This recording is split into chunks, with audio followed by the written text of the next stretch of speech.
Hello প্রিয় শিক্ষার্থীরা, আসসালামু আলাইকুম সবাইকে। সবাই কেমন আছো? আশা করছি প্রত্যেকে ভালো আছো।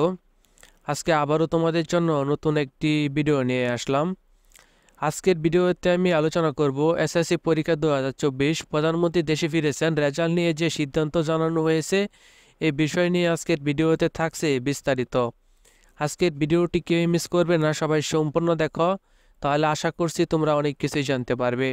ভিডিওটা শুরু করব তার আগে তোমাদের কাছে রিকোয়েস্ট, তোমরা যারা এই চ্যানেলটাতে একদমই নতুন রয়েছে, চ্যানেলটাকে সাবস্ক্রাইব করনি, তারা এখনই চ্যানেলটাকে সাবস্ক্রাইব করে নোটিফিকেশন হলে ক্লিক করে দাও।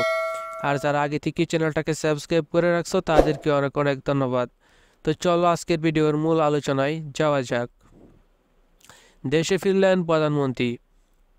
থাইল্যান্ড 6 দিনের সরকারি সফর শেষে সোমবার 29 এপ্রিল ব্যাংকক থেকে দেশে ফিরেছেন প্রধানমন্ত্রী শেখ হাসিনা।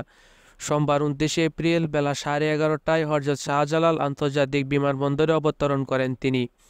এটা তোমাদের জন্য খুবই ভালো একটি বিষয়, কারণ প্রধানমন্ত্রী যেহেতু দেশে ফিরেছে, তোমরা ইতিমধ্যে জেনে থাকবে যে তোমাদের এসএসসি পরীক্ষার রেজাল্ট প্রকাশ নিয়ে 3টি তারিখ দেওয়া হয়েছে।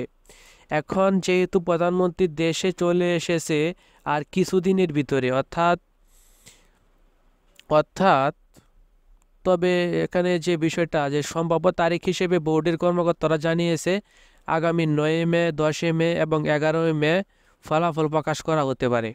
তো বুঝতেই পারতেছ, 9, 10 এবং 11 মে এই 3 তারিখ থেকে 1 তারিখে কিন্তু তোমাদের রেজাল্টটা প্রকাশ করে দেবে। যেহেতু প্রধানমন্ত্রী দেশে ফিরেছেন, এখন এই প্রস্তাবটা প্রধানমন্ত্রী দেখতে পারবেন এবং এই প্রস্তাবটা দেখে এই 3 তারিখ থেকে 1 তারিখ ঘোষণা দিয়ে দিবে যে এত তারিখে রেজাল্টটা প্রকাশ করে দেবে। এই দিনটায় মনে হতে পারে 1 ঘন্টা পরেও রেজাল্ট প্রকাশের তারিখ ঘোষণা করে দিতে পারে, এমনকি কালকে বা পরশু রেজাল্টের তারিখটা প্রকাশ করে দেবে। এই বিষয় নিয়ে টেনশন করার কোনো দরকার নেই। তোমরা যারা 2024 সালের এসএসসি পরীক্ষার্থী রয়েছ, সকলের জন্য শুভকামনা রইল, সকলের রেজাল্ট যেন ভালো হয়।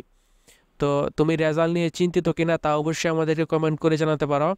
আজকের ভিডিও এই পর্যন্তই। ভিডিওটি ভালো লাগলে অবশ্যই একটি লাইক দিয়ে দিও। চ্যানেলে নতুন হয়ে থাকলে চ্যানেলটিকে সাবস্ক্রাইব করে রাখো পরবর্তী আপডেট পাওয়ার জন্য। ধন্যবাদ সবাইকে।